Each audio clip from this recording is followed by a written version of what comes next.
연도 6월 고1 모의고사 홍계월전 설명 시작하겠습니다. 자, 홍계월전은 여성 영웅 소설이고요. 홍계월이라는 여성이 주인공입니다. 그런데 남자 평국이라는 남자 행세를 하면서 영웅으로 성장하는 과정을 보여줍니다. 우리가 흔히 알고 있는 영웅의 일대기를 따르고 있는 소설인데요.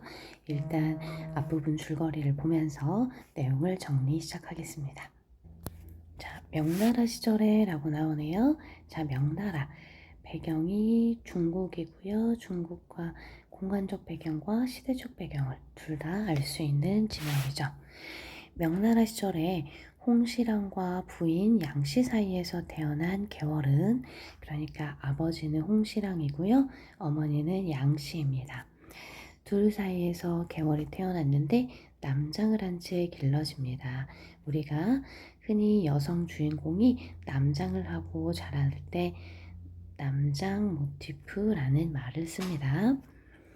이후 장사랑의 난으로 부모와 헤어집니다. 그래서 처음으로 위기를 경험하게 됩니다.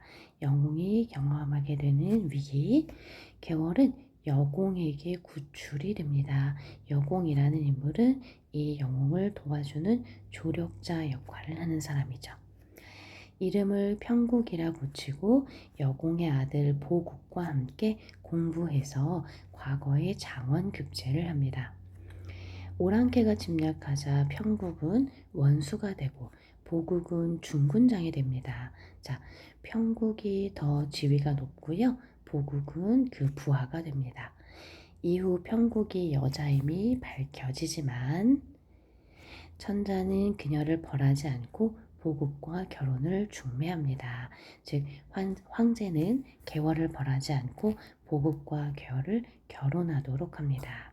그래서 계월 전일에 평국이라는 이름을 썼고요.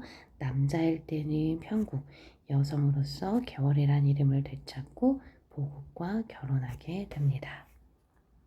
자, 이때 남관장이 장계를 올리거늘, 장계는 신하가 임금 또는 황제에게 올리는 보고서입니다.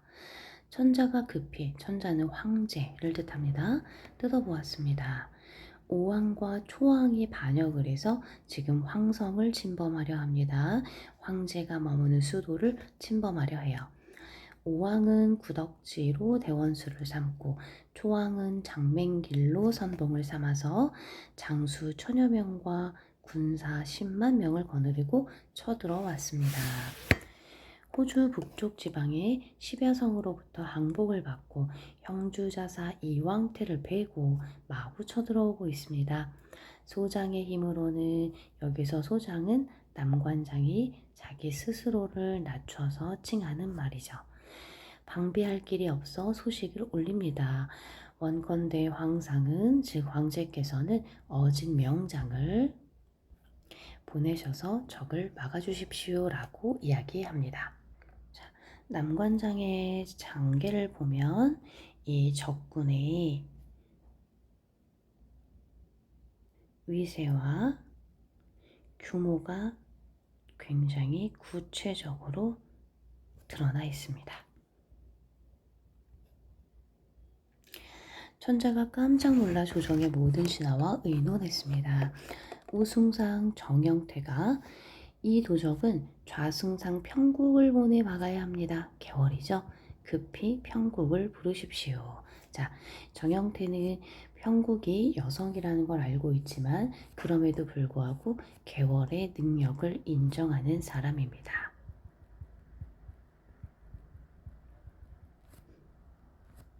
계월이 여성임에도 불구하고 능력을 인정하는 인물이라고 기억하시면 됩니다. 천자가 지그시 생각하다 평국이 전일에는 세상에 나왔기에 불렀지만 지금은 규중에 머물러 있는 여자인지라, 규중, 여인이 머무는 방이에요. 차마 불러낼 수 없도다. 자, 당시 사회의 여성에 대한 가치관을 알 수 있는 부분이죠. 아무리 능력이 있어도 규중에 있는 여성을 전쟁터에 내보낼 수는 없다라는 뜻이죠. 신하들이 말합니다. 편국이 지금 규중에 있으나 이름이 조야에 있고 널리 알려져 있고 장록을 거두지 않았으니 관직을 그대로 유지하고 있으니 어찌 규중에 있다 하여 꺼리겠습니까? 개월이라면 분명히 꺼리지 않고 승낙할 것이다 라고 확신합니다. 천자가 마지못해 급히 편국을 불렀습니다. 이때 편국이 규중에서 홀로 지내면서 날마다 신하들과 장기와 바둑으로 세월을 보내고 있었습니다. 당시 여인들이 어떻게 시간을 보내는지 알 수 있는 내용이 되겠죠. 사관이 와서 천자가 부르는 명령을 정하자 편국이 깜짝 놀라 급히 여자 옷을 벗고 조복으로 갈아입은 후에 사관을 따라 들어갑니다. 자, 그러니까 이 당시에 여성은 여성의 옷을 입고 사회 진출을 할 수 없었구나라는 것도 알 수 있습니다. 남장을 해야만 들어가는 거예요. 천자가 기뻐하며 말했습니다. 규중에 머문 후로 오래 보지 못하여 밤낮으로 보고 싶더니 이제 경을 보니 매우 기쁘도다. 내가 덕이 없어. 지금 오나라와 초나라 양국이 반역을 해 호주 북쪽 지방을 쳐서 항복을 받고 남관을 해치고 황성을 침범하고자 하니 경은 나와 나라와 조정을 편안하게 지키도록 하라 라고 이야기합니다. 황제는 전쟁이 일어난 것을 자신이 덕이 없기 때문이다 라고 이야기하죠. 편국이 엎드려 아뢰었습니다. 신첩이 외람되게 폐하를 속이고, 신첩이라고 하는 건 신하가 천자 앞에서 자신을 낮추어서 표현하는 겁니다. 폐하를 속였다라고 하는 건 남장을 하고 여성임을 속였다라는 거죠. 높은 공우 장록으로 영화롭게 지내기가 황공합니다.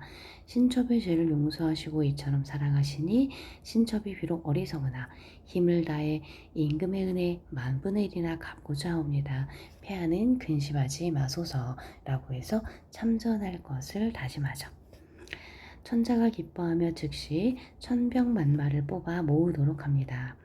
삼남원의 진을 치고 원수가 친히 붓을 잡아 보국에게 전령하기를. 자, 원수는 개월이죠. 자, 개월이 보국이 이제 개월의 남편이 됐습니다. 그런데 관직은 개월이 더 높아요. 적병이 급하니 중군은 급히 내령하여 군령을 어기지 말라 합니다. 중군은 보국을 뜻하죠. 보국이 전령을 보고 분함을 이기지 못합니다. 자, 왜냐하면 지금 두 사람이 사회에서는 편국이 개월이 더 직급이 높지만 가정에서는 엄연히 남편과 아내, 그러니까 가부장적 질서에서는 보국이 남편인데 어찌 여자가 남편에게 이런 명령을 보내다니 부모께 여쭈었습니다. 개월이 또 소자를 중군으로 부리려 하니 이런 일이 어디 있습니까? 그러자 시아버지죠. 여공이 말합니다. 처음에 개월을 도와줬던 조력자이자 지금은 시아버지가 됐어요. 전일에 너에게 무엇이라 말했느냐? 개월을 괄시하다 이런 일을 당하니 어찌 그르다 하리요. 자, 개월을 괄시하다 아마 가정 안에서 가부장의 권위를 내세웠기 때문에 이야기하는 거죠. 어찌 그러다겠냐? 국사가 중하니 나라 일이 매우 중하니 어떻게 해볼 수 없다. 여공이 보국에게 바삐 가라고 재촉합니다. 보국이 할 수 없어서 갑주를 갖추고 진중에 나아가 원수 앞에 엎드리니 홍원수, 자, 개월이죠. 분부합니다. 가정에서는 남편이지만 지금은 부하예요. 만일 명령을 거역하는 자가 있으면 군법을 시행할 것이다. 굉장히 이 위험 있는 모습을 다 보여줍니다. 보국이 두려워하며 중군 처소로 돌아와 명령을 기다립니다. 홍원수가 장수들에게 임무를 정하고 9월 갑자일에 행군합니다.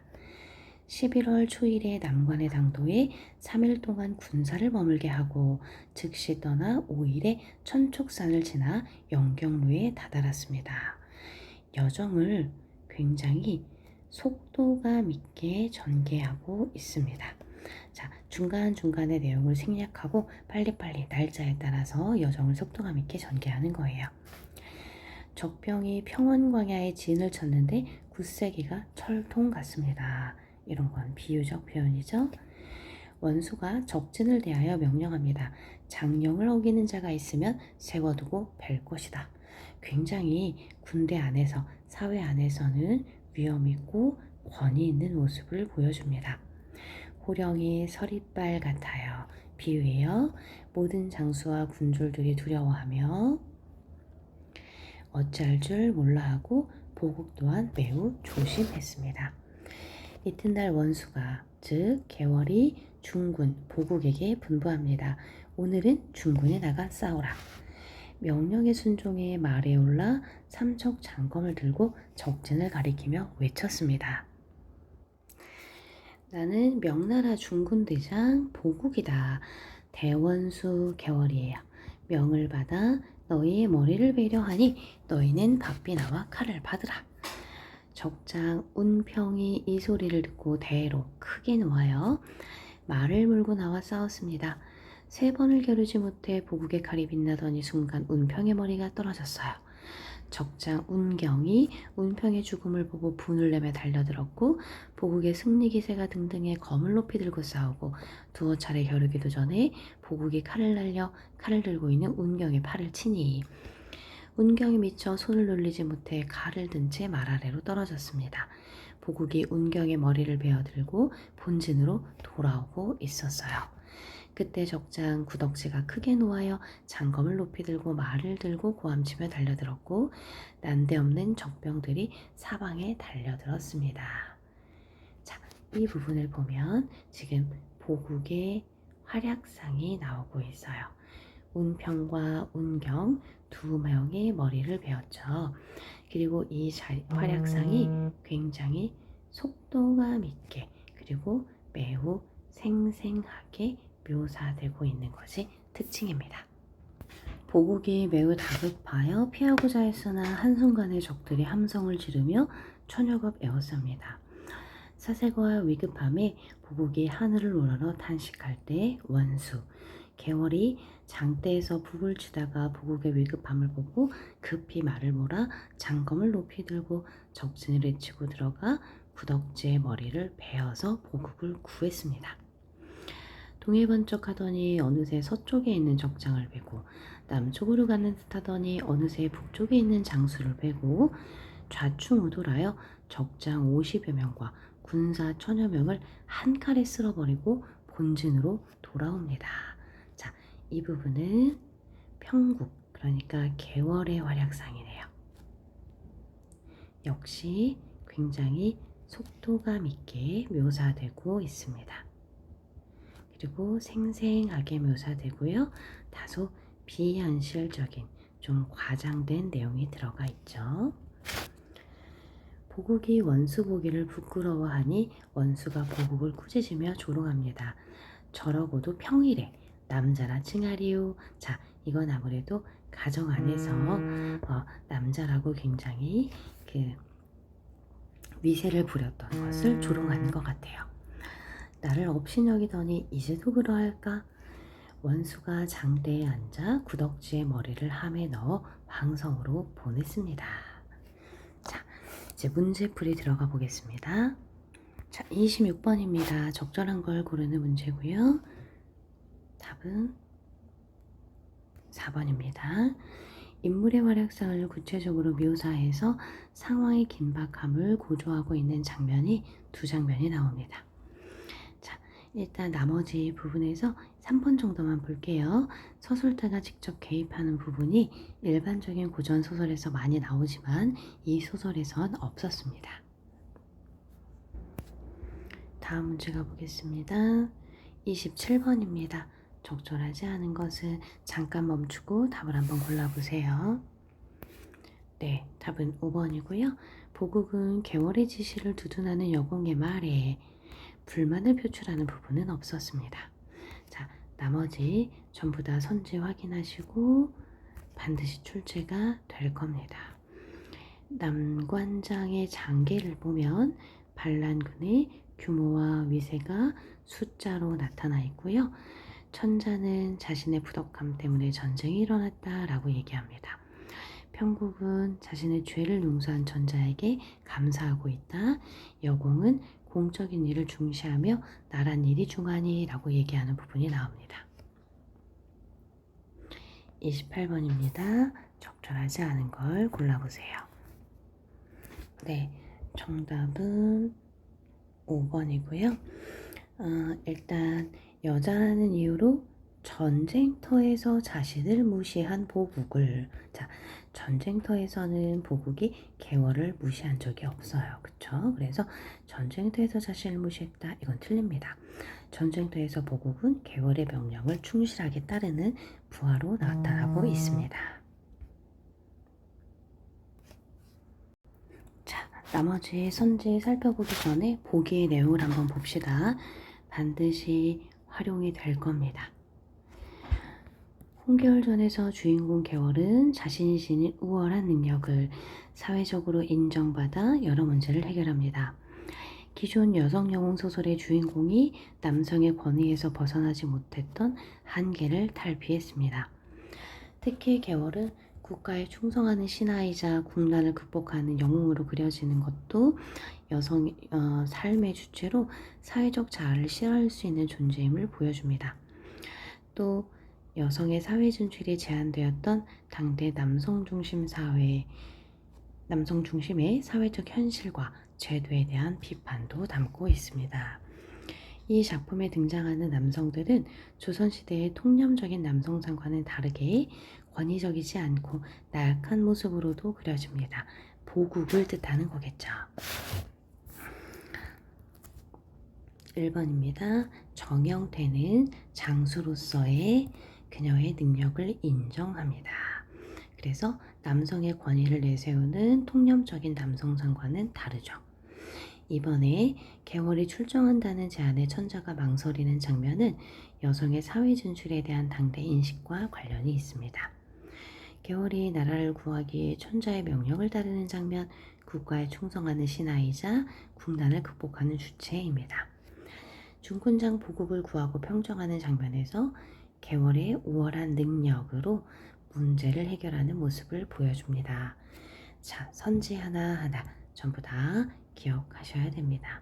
자, 홍계월전 여기까지 이야기하고 마무리하겠습니다.